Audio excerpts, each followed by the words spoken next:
Ma mission TV, le miroir du monde. Enquête et Kosalama, bon de forme, eux allaient écouter à l'État à Kokende, Makala. Là, il y a CP les années.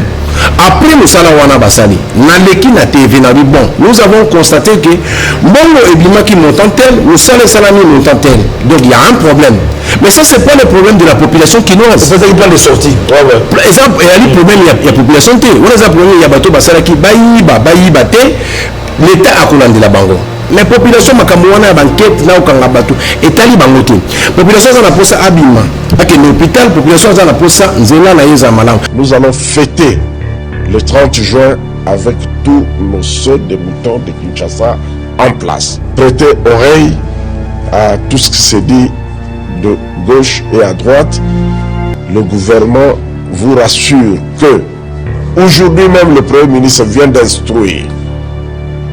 Moi-même, je viens de m'instruire, le vice-ministre des Finances, le gouverneur de la banque, pour libérer 3,5 millions de dollars. Na kati ya commission auto kosala enquête wana au sein du parlement, neto koyeba nani ayibi combien parce que koyiba ezali. Mais ya net il est pesi 3 millions 500.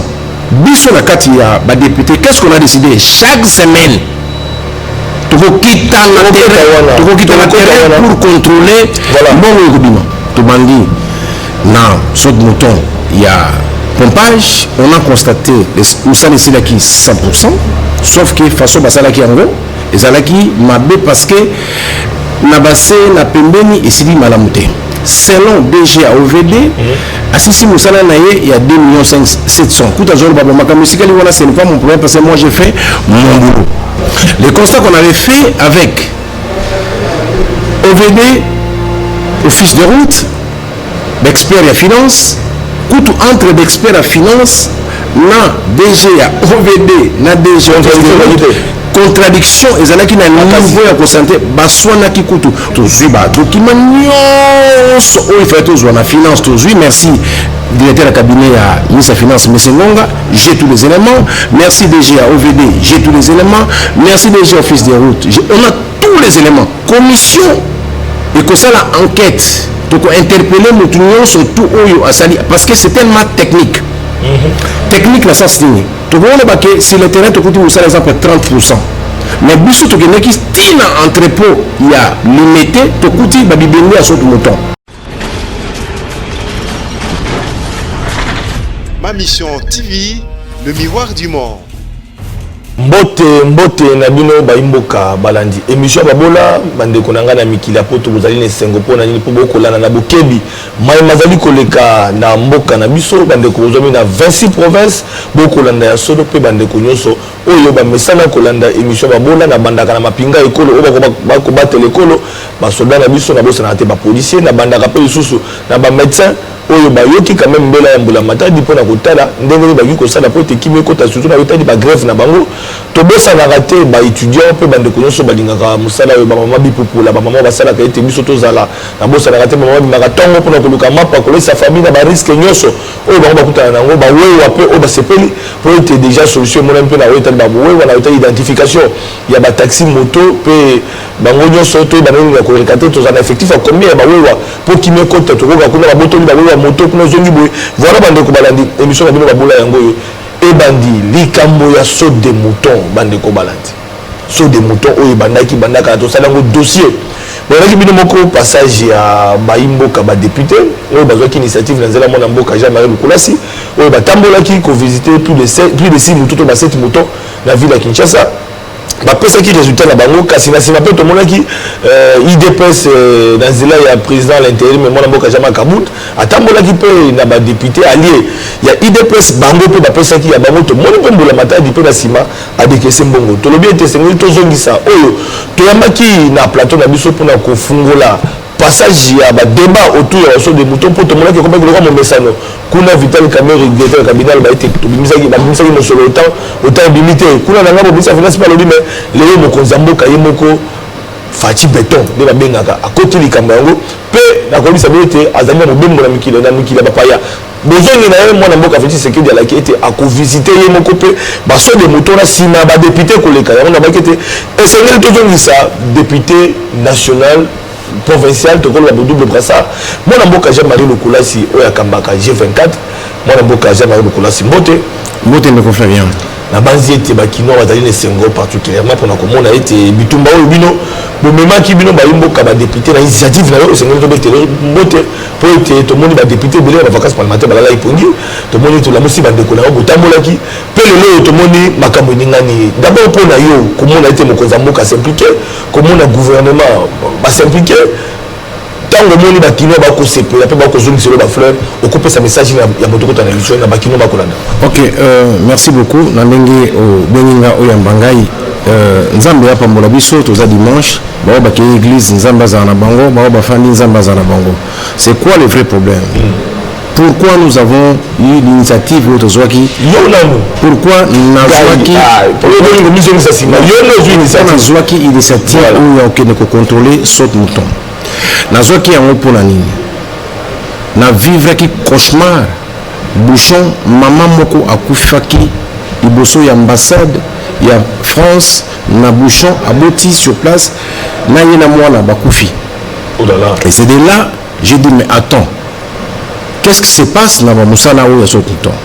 Na réunir baninga nanga député, tout ça qui député Kalonji ou infrastructure, député Modero ou infrastructure, député Kabampele, député opposition Lamouka Ados Nobasi, que je salue, Neko Eliezer, tout le monde non. Tout le monde tika situation en Boété. Il faut tout quitter sur le terrain.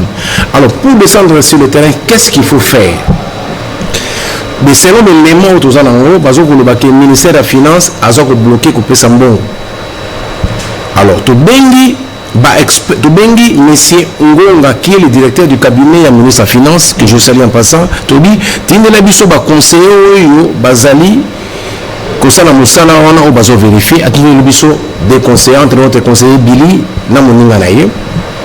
To bengi li susu DG à OVD amema ba expert naye to bengi li susu DG à office de route to bengi li susu directeur à cabinet à ministère ya infrastructure to bi to ke li susu personnellement je m'étais déplacé tina kena ba service à renseignement na kouti ses responsables de renseignement na bi mettez à la disposition un agent de renseignement parce que nous voulons la vérité. Voilà. Par l'occasion, je remercie le patron de l'ANR, Ayama Kinga, sur ce sujet. Nabitinda, observateur, mon cadre et service, chose qui a été faite. Donc, tu dis sur le terrain avec la norme union surtout. Et puis, je me suis rassuré que chez ma chaîne à télé et Kozala, on a appelé plus de 20 chaînes à télé, Baya sur le terrain pour Bisso Otoko observer. Bango peut pas observer. Il peut observer au même moment que nous avons observé. Au même moment. Parce que l'image est là. Tout le monde dit, dans ce mouton, il y a pompage. On a constaté où ça est là qui 100%. Sauf que façon basala qui en gros, et ça là qui m'a bé parce que na bassé na pembeni et sili malamuté. Mais ouvrage où il y a 2 700 000 selon DG à OVD, à Sissi Moussala Naye, il y a 2 700 000. Kouta Zoro Babo Makamusika, ce n'est pas mon problème parce que moi j'ai fait mon boulot. Maintenant, tout le monde a un ouvrage où il y a Sosimat, c'est là où on a Bango va payer ces chiffres là, 70%, Bissot a constaté sur les 60%, Pemel Nango Zalaki 0%, DG à OVD a payé raison à l'obine Bissot que raison Zaliawa parce que police c'est vrai que tout ça à côté au coulant c'est 0%. Tu avances, tu as tout ça qui parce que je ne vais pas répéter, tu as côté office de route, tout ça qui tire, on a fait un constat. Le constat qu'on avait fait avec OVD, office de route, d'experts à finance, coûte entre d'experts à finance, na DG à OVD, na DG contradiction et ça qui n'a niveau à constater baswana qui coûte oh bah on peut ce chiffre na bango oh on peut ce chiffre na bango oh on peut explication na hier après explication pour moi voilà ce qu'on voilà où la démocratie pour te dire qu'il n'a qui qu'on a pour tout ça la polémique tu vois qui on a pour te conseiller la moto du Cambote tu même pas expert il y a finance tu même expert il y a OVD ba yé ba bandi ba des discussions ba tu veux qu'on conclue biso en tant que ba député voilà tu dis bon nous on a vu ce qu'on a vu bon fournir biso ba élément matériel tozwi ba document nyonso oyo ifai tozwa na finance tozwi. Merci directeur de cabinet à ministre de la Finance, M. Ngonga, j'ai tous les éléments. Merci DG à OVD, j'ai tous les éléments. Merci DG Office des routes, on a tous les éléments. Mais les éléments correspondent à Mbongo. On a tous les éléments. Certes, ce qui est vrai, Mbongo et Bimaki, Nambo et Sali Moussala, différence ezali nakati. Ok. Donc, on a différence ezali nakati. Bisso, en tant que député, quel est notre rôle?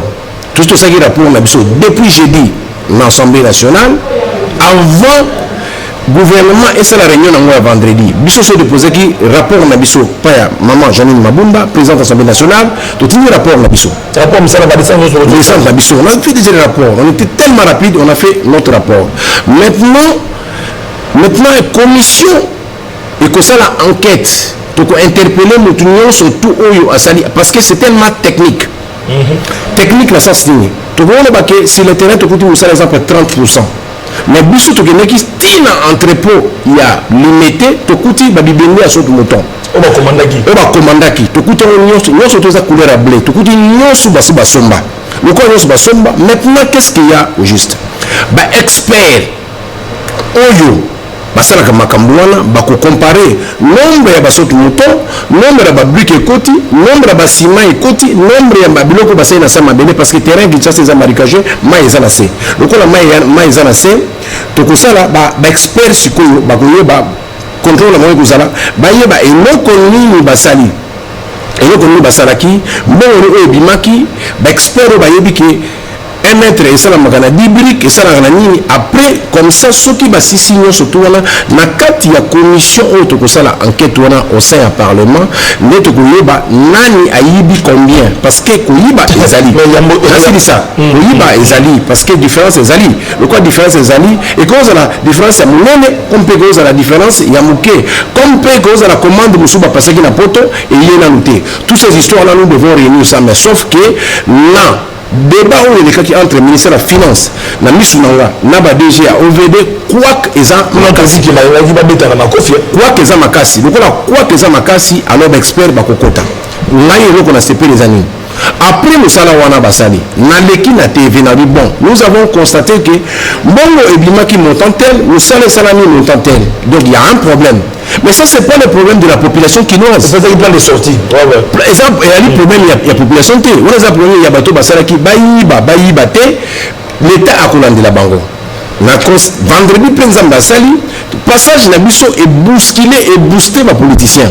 Dans la réunion, président de la République, je remercie Baponi Moutou Asala enquête. Donc, enquête, on est au Salama, Bisso le Parlement, le colat aussi ça qui rapport à Bisso avant, tous allez la droit à ça l'enquête parlementaire. Bisso peut être rapport à Bisso, tout continue dans le acquis des droits. Ce qui peut président a dirigeanté enquête au sein acquis des droits, n'est pas colanda. Mais population Makamouana enquête là au Kangabatu et Talibangote. Population ça n'a pas ça abîme. Avec l'hôpital, population ça n'a pas ça Nzela na yeza malam. C'est pour cela que j'avais recommandé après Kotamboula la Bisso. Nabi na kosa la politique ya politique, na kosa la polémique ya ba politicien. C'est-à-dire sika toyo ko luka bangenge na bisoté. Alors sika bato bazo souffrir bato bakufi. Donc c'est-à-dire c'est là où j'ai proposé que maintenant tu constater que au salaire salami ndambo gouvernement dès lundi na lobaki yango nazana ba image na bi gouvernement siko a débloqué mbongo musala banda mais batia commission moko elanda yango. Alors maintenant je suis très content. Maintenant gouvernement peut se réunir. Gouvernement peut décider. Par l'occasion, je remercie le vice-premier ministre et budget pour à sali communiquer à l'objet que le gouvernement est gouverné à 13 millions. Mais j'informe la population. La première personne où il y a makingai pour la question sur le mouton est le vice-premier ministre et budget. N'a qu'un qui bureau na UDPS. Vice-ministre et budget il y a UNC. J'étais dans son bureau. Mais c'est Mayo, na tout na qui n'a eu bon, je dois kende. Na kutaki na premier ministre na bandaki na bureau na ye na bino to kenda bina ngai leki je dis le temps leki bokende bosala musala na bino na transparence voilà Bobuin Mayo parce qu'il faut de vice-ministre budget na bi leki kende sala musala na yo ndenge esengeli d'ailleurs poser ma question oyo esengeli parce que nous voulons la transparence. Voilà. Donc, na musala te poser. Et puis, là, on a séparé sous Nasuka Nango, c'est lui qui a décidé en tant que vice-premier ministre, na premier ministre, basa la pour la population. Le reste, enquête et Kosalama, bon, des fois, mais eux, aller un écouter à l'État, à Kokende, Makala. Si c'est pour ce bouton, on a l'ingito mettre point sur ça, Nasbingi a attiré attention, il y a Moutounion surtout. Le président de la République a lancé ce chantier à 100%. Le président de la République a zali na ba conseiller oyo bazo sala na ye. Ministère de l'infrastructure bazali na ba conseiller ba sala na bango. Ministère du budget, ministère de la finance bazali na ba conseiller ba sala na bango. Il fallait bona la pongité, il fallait bona muka dès le premier jour. Alors maintenant succès ça na maboko nanga pour nga en tant que député na vacances parlementaires na sali musala na bino.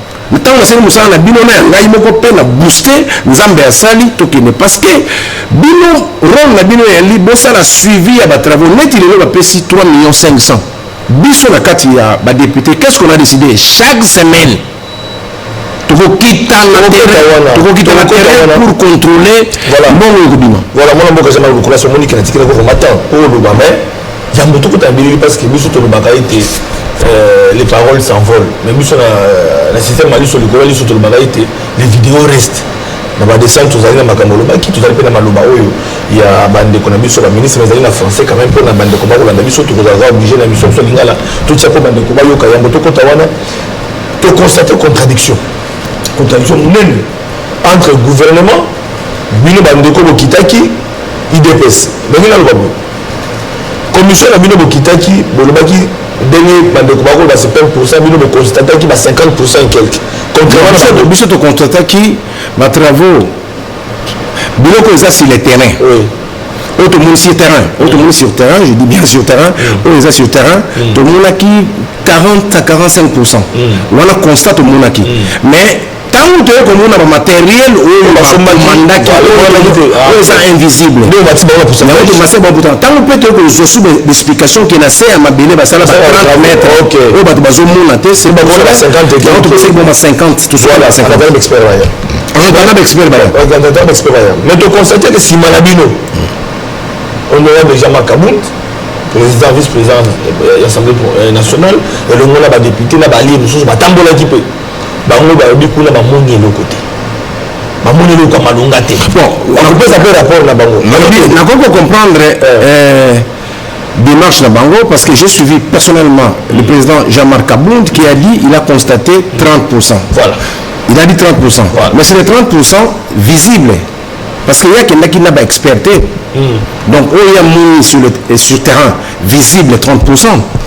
Par contre, ils ont la samabélé.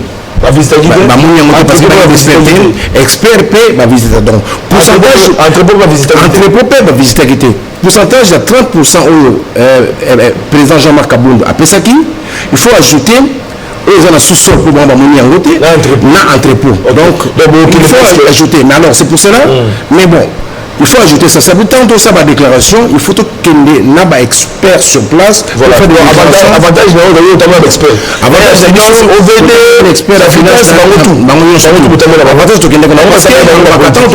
il faut jamais tout ça bateau alors mais ce qui est vrai dans cette histoire mbongo bimaki na musala au moins to yebiki voilà et moi différence ezali pourquoi différence wana ezali esengeli na inspecteur général de la finance asa musala na plus exemple mo to biso to kelo ba to unika likolo na sama belezalaki alors surtout avancer à makambo selon ça tout na biso on a avancé des choses tu sais dire ba to ko voilà personne ba on bana ya tchango panzaki ba moni mais na sema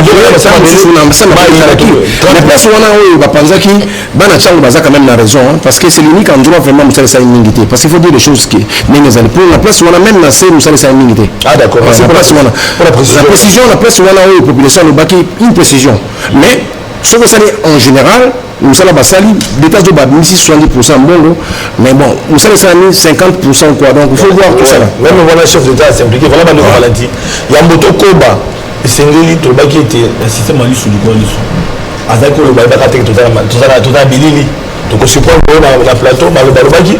Et puis donc on s'appelle Maloba Yamboula Matadi, dans la vice-ministre à budget. Tout le monde qui peut vice-ministre. Vice-premier ministre. Vice-premier ministre plutôt, à budget. Tout le monde qui peut dans le sous la finance, où il peut y avoir une UDPS par rapport à Makamboleka qui tout l'an dans le bande de combat. Il y a Batouba Bisambon. Ceux qui bango va trouver que vous allez ça malamuté, vraiment tout le monde de la bango. Biso to sala banquette ba na makamwana sima ba na ngo sima parce que soki ba bloquer mbongo pongo sala ba yibi to basali nini ba ba sanction eza ba DGT eza ba ministre eza li population comme population na sanctionner na ba péage donc biso démarche sanction de la ligue à partir à lobby après réunion na makamo nyonso ba pesa mbongo s'il faut tout ça la commission mo tout ça la suivi il y a mbongo e kobima sikoyo to sala yango. Donc là, je rassure la population, nous allons faire un malam, oh, tout le monde est bien. Donc, tout ça, un rapport global, devant le ministre, tout ça là, pour moi, nous allons et banda. Pour compter ces disons, nous allons aller au monde de la Pino, ma camone, tout ça, Tokotika Yango, Té. Oh, la salle m'a bien, vous allez sanctionner, Tokoko, c'est la mouton de Kamote, Zambe, Apambo, la Pino, Moutema, Ekita, Tokolana Makambo, Ti, Bassot, Mouton, et aussi là, Zambe, Apambo, la Pino.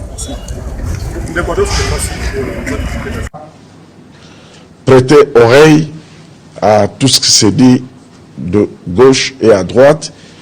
Le gouvernement vous rassure que aujourd'hui même le Premier ministre vient d'instruire.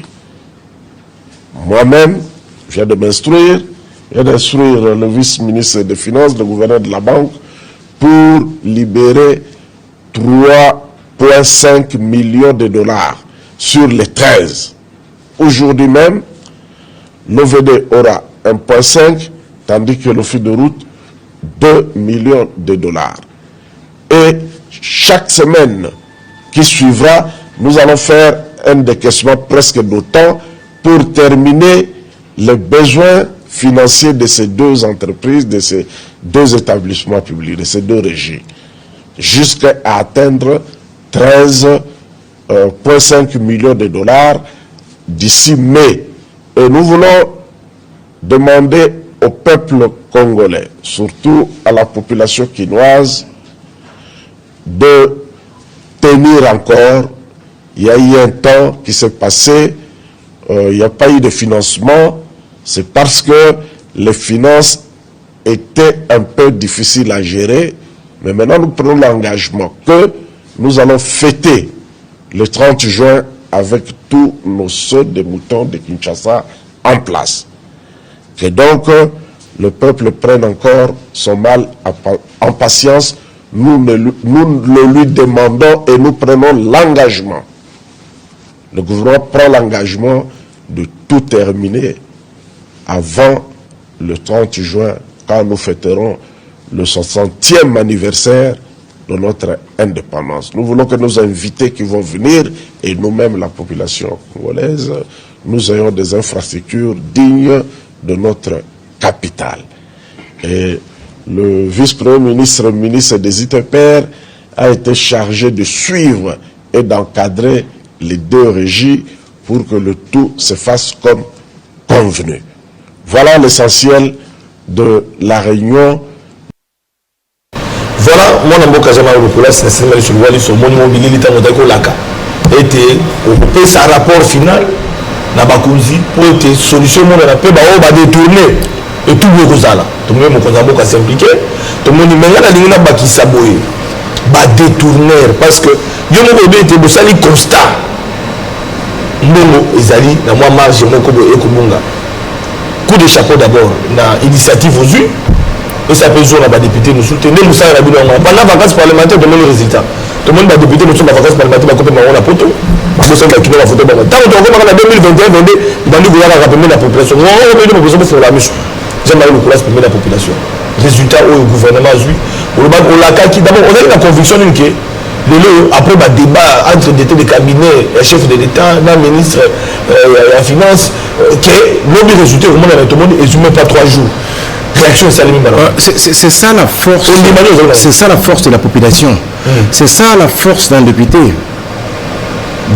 azali mokonzi ya ministre tant nazo bimana ndako nanga nazo kende ko contrôler so bouton nayebaki naza mokonzi ya ministre nayebi ke nga nazali autorité budgétaire na yebi ke soki na babili kambu il faut esalama po soki esalami te naza na capacité lokola député naza na capacité ya kobimisa bato batindaki ngai totia bango pression. Voilà. C'est pour cela président lokola bavotaka ye na population azaka na force wana biso lokola mpe avotaka biso na population toza na force wana.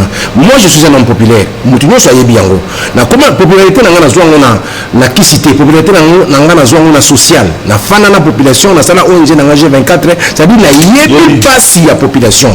Alors soki na bimi na bili kambu na yebi soki gouvernement esalaka makambo tolobaki te na yebi deuxième eloko na bombaki po basala yango nazalaki na hypercute na ngai ezalaki so bombi te na ngai kozwa population parce que naza na droit ya kosala manifestation tosalaka manifestation ce qui est grave dans notre pays tosalaka ba manifestation FCC cash nakende na on na biso ngai Jean-Marie Lukulasi na nosala manifestation oyo eza na social ya population lelo nakoloba bravo maintenant eloko ya liboso esili sikoyo gouvernement endimi bafuta mbongo sikoyo eloko ya mibale etikali commission ya enquête oyo tokosala mpona koyeba qui a fait quoi. On est déterminé. Je vous explique clairement. Nous sommes déterminés à koyeba $1 et bimaki et kendaki wapi. Voilà. Et puis j'attire l'attention ya batu. Na lingi te Jean-Marie Lukulasi aleki awa akose la moto likambo. Na pese exemple moko. Et biloko eza visible eleki 30% ou 40%. Invisible oyo ezalaki na samba belé na oyo ezalaki na baentrepôt ezali mpe na pourcentage nango. C'est-à-dire biloko ebungi eza entre 5, 6, 7%. oyo ntango mosusu explication ezali poso fo explication ezala parce que moto moko te aza na droit olia mbongo ya l'état mais soki explication ezali te. D'ailleurs j'informe la population ce qui est grave na kati ya biloko basoki moto oyo eza mwa kwaki na bwaki ezali na basociété ya sous-traitance ebele oyo tosi na bakombo na baadresse na bato oyo tokolanda wana ezali deuxième phase. Première phase esili nzambe. Je remercie le premier ministre, je remercie Vieux Baudouin Mayo parce que azali ministre ya UNC ayambaki nga na bureau na ye mutu liboso abaki leki kende sala rapport na yo na kombo ya nzambe na sepeli pe lisusu ye ayambaki nga na bureau na mutu liboso ye pe kopesa communiqué ministre ya finance azalaki ministre ya finance amoni clarté mpona nini. Ministre ya finance azali moto abimisaki mbongo. Ministre ya finance clair na ye ya komona après contrôle ya inspection inspecteur général la finance tanga kosala na contrôle parlementaire biso to kosala po eloko oyo eza suka ezali contrôle parlementaire tango tokobengisa bango tango tokocontrôler bango avec biloko toza nango c'est là où topesa le ministre de finance raison to tort. Alors dans ce cas on a encouragé nous les députés parce que tout le monde a dit la législature elle est quand même là qui vous contrôler te ba détourner papa tout le monde va faire je comprends bien je comprends bien tant baga politique yaga bien ngana sali 10 ans à ONG ngana sali 27 ans na poto chef d'entreprise. J'ai eu la chance de travailler chez McDonald's. J'ai eu la chance de gérer plus de 300 personnes en France. J'ai eu la chance avant comme député Natikaki, Dixon Mubimba, Joki Bonge et Yohan Lukulasi, Banananga, remplacer la gestion d'entreprise. La chance laquelle j'ai eu, il y a que gérer l'entreprise, donc c'est-à-dire qu'il y a politique. Après 27 ans, il y a expérience chef d'entreprise na France, na Poto. Makamuna Woloba, Batou, Neto Fandio, Batou Bazo Sala na Poto, na Musalo, na Pesaki Bango. Donc on a dit politique pour na Koya Kobungisa. Il y a un monde qui a 10 ans, il y a ONG aider la population. Mais maintenant, un an, les cas qui a liboso, là où la population, pardon, tout le monde qui nous a été pointé, tout le monde qui a cour constitutionnelle, tout le monde qui a bouillé, tout le monde qui a tique. Si Koyo, président de la République, Félix, 15 millions à l'objet de la biso 2020, de Koflavien. La funda rabattu la preuve. Ok. La funda rabattu la preuve, la funda rabattu bifunda fundate. Ba imedo to ngama toujours baté salaire to pe molima député ba ko to ngama to ka ngambo bona kingabo ona na pesa exemple moko na pesa yo exemple moko ngana soki loko ebungi je peux vous dire aujourd'hui un député à cause de la à 10 000 ou 7 000 mais à cause du crédit à 300 000 $ ou 200 000 $, non, parce qu'il ne faut pas tout fonder quand on fonde. Le député peut avoir ton mandat, député peut à 5 crédits la banque, la Finlande peut payer 300 000 à crédit, parce que 4 2000 à tout le monde. Mais il y a un boy, motoyo, à l'État. Pour tout le monde, à l'État. Donc nous allons faire des investigations. C'est tout le monde. La question est sous de moutons parce que nous appelle la situation sociale en général, les Bakinov, FCC Cash, moi, c'est le numéro de monde appelé Kinshasa Bopeto. Il y a moi, la Moka Chantening, il a pas la ressource de mission. Mais, tu m'as dit, le ministre du budget à Koloba, d'ici juin, il y a le but que mon ami maman m'a couffé dans Zéla. À moi qui n'a zéro pour ce que ça dit passe, il y a un tel que jamais eu le coulasi. Ben il a député là, ma collègue là, besoin mon canot, il est une solution. Ce qu'on tous de la surtout qu'on fait quand il joue. Non, papa. Parce que les habitudes à jouer là, il y a saut de mouton. Nous sommes à 100 jours vraiment. C'est un programme d'urgence. Nous sommes aussi là dans 100 jours, nous sommes aussi là au-delà de 100 jours. Il faut aller avec les techniciens sur terrain pour comprendre ce qui se passe. Voilà.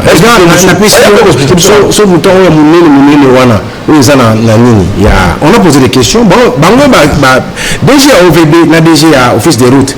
Tu peux te poser une question avec d'ici 2 mois. Ce qui va aussi ça d'ici 4 mois, c'est par rapport à l'encaisse. L'État a mis la moyenne, va couper sa main à la côté. Parce que si l'État a mis la moitié 13 500 000. Tu peux comme ça, tu as mis le chemin, c'est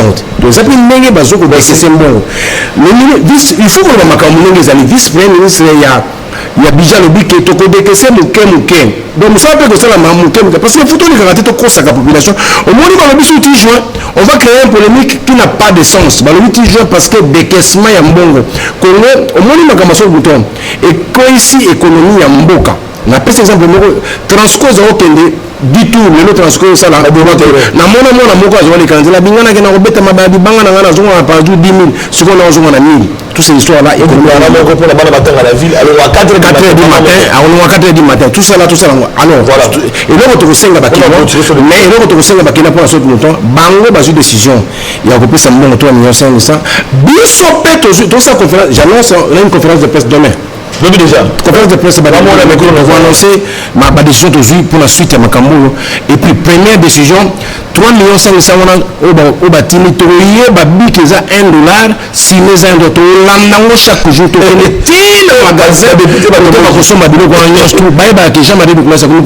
OVB. Na office des routes. L'issue et puis chaque semaine on les cas à ça rapport nous nous sommes na ba image. Voilà. Alors la mosenga l'autorité en boka population boté absolument comme moi cotisation que pour toi journaliste ou journaliste c'est pas de cotisation journaliste ils sont la cadre il y a cotisation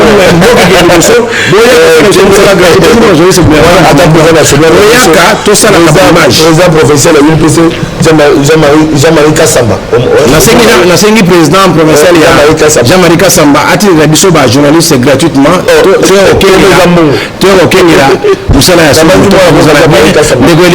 la mot déjà batu nyonso baya bapapa molière botinda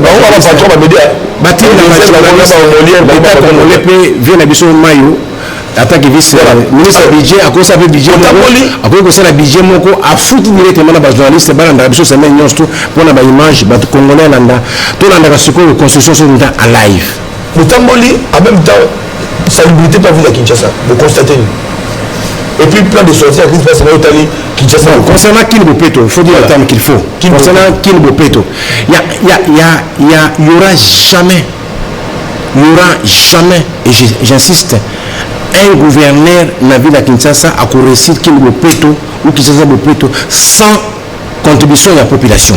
Ça veut dire quoi? Ça veut dire le matin tant ngata na lamuka na tongo na lamuki na tongo na sokolo misu na ngoli bapoti na lamuki na tongo na blose mingi na lamuki na tongo na lati lamba na lamuki na tongo na komina lipo na ndaku na na kata ndaku na na chambre na na bongisi mbetu na lamuki na tongo na komboli salon na lamuki na tongo na tini kombo bakomba lupango na lamuki na tongo na komboli liboso ya lupango na nsi babilo ko na ngoli salite liboso ya lupango na nsi salite na kocha na kwa na lamuki na tongo nayeba ke papier oyo baboka yango na esika tel nayebi ke naotambola na nzela baboka papier biboka te parce que d'abord c'est l'éducation na pesa kwa boko on a poto 27 ans azolo bana yo kasi poto les ça pour la parce que ba villageois bon so za villageois na kosenga gouvernement so to za ba villageois to senga gouvernement mo ta kini bopeto parce que kini bopeto ezali éducation ça dit na pesa par exemple c'est mentalité ça dit pour la nini to baga Kinshasa la belle et puis ça belle za kata pedoni ba numero ba to beta so fimbu na dictature ça me dit surtout ça obligatoire ça non obligatoire c'est dictature mais naga kin la belle dictature mais on a comparé après le Mobutu on quand même chose là qui était parce que dictature mais maki dans ce film mais maki et donc voilà alors maintenant comme il y a la démocratie il faut l'éducation Mobutu non surtout dans la muka il n'y aura jamais un gouverneur en Russie qui ne peut tout sans l'appui de la population parce que n'importe quel papier 315 millions ce que la tombe Mobutu non ça beaucoup papier dans 15 millions de papiers 15 millions de papiers et là qui prévu dans la budget que chaque Congolais doit papier dans et on a donc et aussi mbaté ça dit biso moko na mentalité est changée to banda mutu bopeto ndako bopeto avenue bopeto commune bopeto ça dit bato ba habiter ça dit to ba bugume sur le misala basala on misala nga futa ba taxi ya banini ba to jour mariage ba ça dit gouverner il faut bugume on commence à par bugume na chef ya quartier na chef wa quartier il fallait pas suspendre na chef wa quartier il fallait commencer par chef de quartier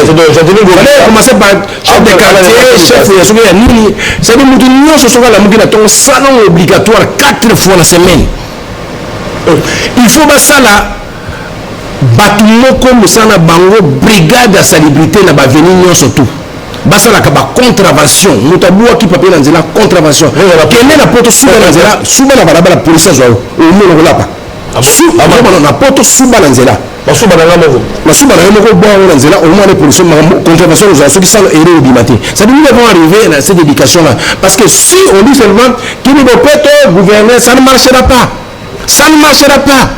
chaque jour budget et vous marchez alors que tout ça là Kinshasa bopeto mutu bopeto ndako mutu bopeto avenue bopeto kokombo na bopeto gouvernement musala ezali tant que rekoti biloko na nyonso to komoli baba na to tongo esika moko c'est là où le travail du gouverneur commence acha ba camion lokota acha ba parce que tout le monde kana banzela oyo ya minene ya banongo na basete mais na kati ya des maladies kene na kauka kende kotala liboso hôpital onatra wenze ezali awa pembeni wana basalite moko ozomona ke biloko oyo bazobwaka solo wana ezokota na biloko bazoteka mais ministère la santé maladie ça dit na poubelle bamaladi ezobakisama ya ndenge na ndenge donc ça dit tout ça la politique moko ya kosensibiliser population ya kosensibiliser mutu Congolais, Kinois, Jean-Marie Lukula, c'est olamuki na tongo, kobwaka lisu papier na nzela te, kobwaka lisu sous plastique na nzela te. Bonu ka place boche yango. Voilà. Biso on a besoin que ba député, to tia gouverneur pression asala musala na ye, peto ko kengela yango. Alors, le peto pe la mentalité, le peto pe la katabli ba politique. Tant que vous na FCC cash, ndenge ko le kaka na ba hôtel ba kambi ya UNC na IDPS et couper ça peut moins passer. Il peut quitter bandi à gauche à droite, tu crois qu'il y a le bible, tu crois qu'il y a zone ici, mais famille politique moko. Bino au côté il y a changement de mentalité, mais pour au côté un chef peut il y a politique. C'est ce que tu quand on parle de FCC, on parle de cash, on parle de la Mouka. FCC na cash na la Mouka et la réussite. FCC est la plateforme électorale. Cash est la plateforme électorale. La Mouka est la plateforme. Ebimisa banane. Ebimisi Jean-Marie Lukulasi, Ebimisi Ndombasi, Ebimisi Eliezer. Jean-Marie Lukulasi Eliezer Moussala Bamonini. Jean-Marie Lukulasi Eliezer la Mouka na tonga bakeko sala Moussala ya sous bouton résultat ici. Donc cash makamba polémique on est à niveau beaucoup plus responsable na bango. Biso juste bimito sous makamba FCC cash T.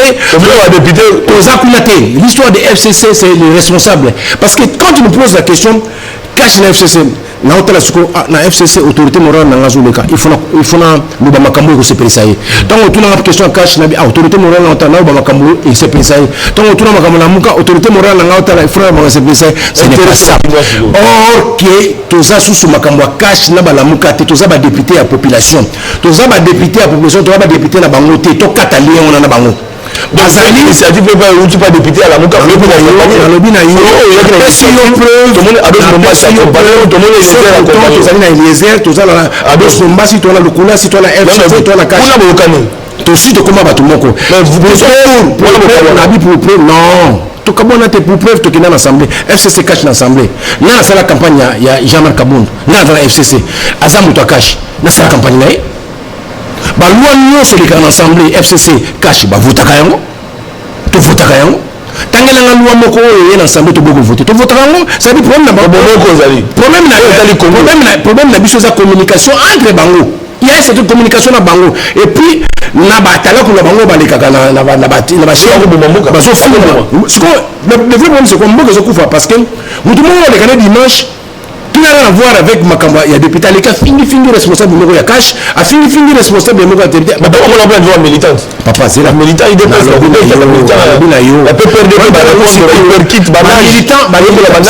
militant nous surtout il y a quelques individus qui passent qui insultent FCC qui insulte cash et puis ba mikonzi na biso ba mikonzi ya ba FC na cash ba zo kota na jewana or que biso ba député to koti jewana te OK biso ba député to koti jewana te pas pouvoir de kamaso de mouton ba député baza ini na kozia sa ba député to kota jewana te to tikala ndenge to zali quand le preuve monnaie to zali FCC cash na lamuka to trouver solution et puis dossier ya suka o to ban toujours ça les social congolais tokotuna lelo commission moko toujours tinda toujours lancer toi va se préparer déjà pour la ligne d'appartement à on a ville na Kinshasa ezali ba prix ba 3500 ba 4000 dollars ba 2500 dollars or que na poto na ba Champs-Élysées na bani na futaka ndako o ya pavillon 1600 na France pour na ezala 4 chambres niveau que 1600 mais la poto de pour la ligne awa kaka on ba na Simon na boulevard ba ndako ba 3500 ba 4000 commission maison se créer mettre Hollande pour la ligne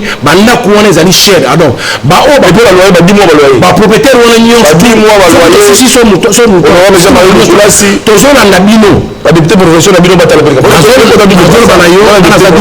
toujours na ndela sikoyo pour la ligne ba loyer na ezala ka cher mutu pour la ligne ba pesa garantie 10 mois pour la ligne loyer eza 3500 awa alors mutu moko akota likambo wana a intervenir parce que toza détermination na biso ba député ya FCC ya cash na ya lamuka biso to a décider pour biso ba biloko FCC cash lamuka eza ba plateforme électorale biso to sala musala na biso to kendaka na FCC to kendaki to zoki recommandation bo sala musala malamu cash ba kendaki bo sala musala malamu c'est à nous de bien faire le boulot polémique na bango wana entre ba responsable ya politique ba sala solo komba ni ba nommer batu ba dia polémique na bango nous on n'est pas là. Moi, Jean-Marie Lukulasi, votre serviteur, Nabandi, Bakokim, on a eu une bonne l'état à Okamama. Maintenant, nous sommes Mandenge, Nzambe, à Togo, Nzambe, voilà, merci beaucoup, Jean-Marie Lukulasi, tu dis prison, quand on est dans Bamibi, et non pas.